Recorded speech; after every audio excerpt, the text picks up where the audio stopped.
Baiklah, kami dari kelompok 7 bidang studi pengantar manajemen ingin mempresentasikan hasil makalah kami yang berjudul Fungsi Perencanaan dan Pengambilan Keputusan, di mana anggota kelompoknya ada yang pertama Christine, yang kedua adalah Sonia, yang ketiga Siti Rahma.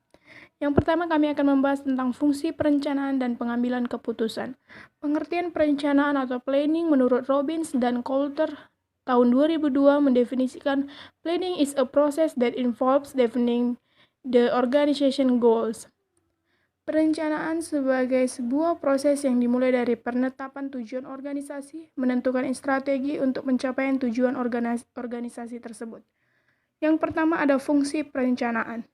Menurut Robin dan Coulter menjelaskan bahwa paling tidak ada 4 fungsi dari perencanaan, yaitu yang pertama, perencanaan sebagai pengarah, yang kedua, perencanaan sebagai minimalisasi, yang ketiga, perencanaan sebagai minimalisasi pemborosan sumber daya, yang keempat, perencanaan sebagai penetapan standar dalam pengawasan kualitas. Yang selanjutnya adalah melakukan perencanaan atau planning proses. Fungsi perencanaan sebagai fungsi utama dari kegiatan manajemen karena dalam perencanaan seluruh rangkaian aktivitas yang akan dilakukan, mengapa dilakukan, kapan, di mana, dan bagaimana. Proses perencanaan melibatkan 2 elemen penting. Yang pertama ada tujuan atau goals, yang kedua ada rencana atau plans.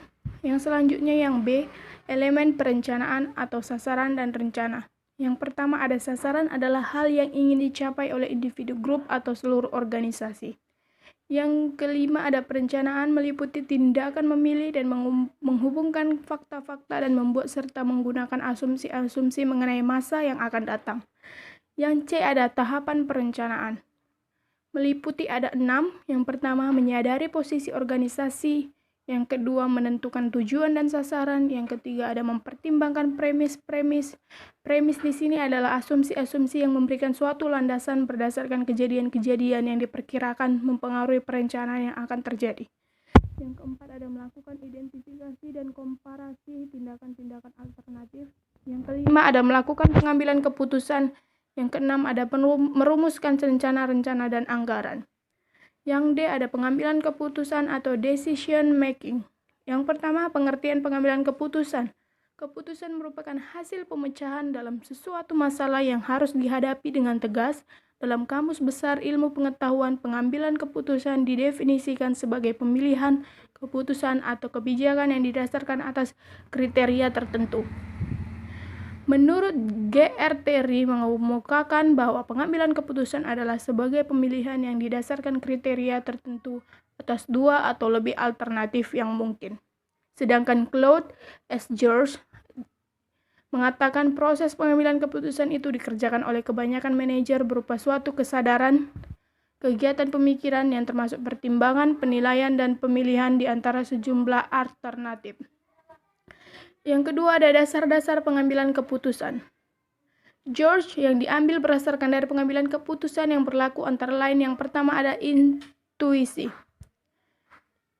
yaitu keputusan yang diambilkan berdasar intuisi atau perasaan yang lebih bersifat objektif, yaitu mudah terkena sugesti.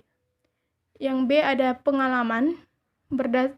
Pengalaman tersebut memang dapat dijadikan pedoman dalam menyelesaikan masalah. Keputusan yang berdasarkan pengalaman sangat bermanfaat bagi pengetahuan praktis. Yang C ada fakta, yaitu keputusan yang berdasarkan sejumlah fakta, data, atau informasi yang cukup merupakan keputusan yang baik dan solid. Yang D ada wewenang, yang E ada rasional. Yang kedua adalah pengambilan keputusan.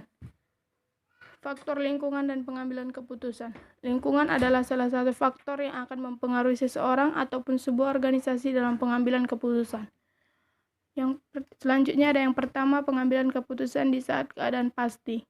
Keadaan yang pasti adalah keadaan di mana seorang atau organisasi berhadapan dengan informasi yang lengkap mengenai suatu keadaan lingkungan yang dihadapinya. Yang kedua, pengambilan keputusan di saat keadaan yang tidak pasti. Yang ketiga, pengambilan keputusan pada keadaan yang mengandung resiko. Selanjutnya, proses pengambilan keputusan. Yang pertama ada investigasi situasi. Tahap ini terdiri dari 3 proses yang dilakukan, yaitu identifikasi masalah, diagnosis penyebab dari masalah, dan identifikasi tujuan dari penyelesaian masalah. Yang kedua adalah penentuan alternatif solusi. Pada tahap ini pengambilan keputusan mencoba membangun beberapa alternatif solusi.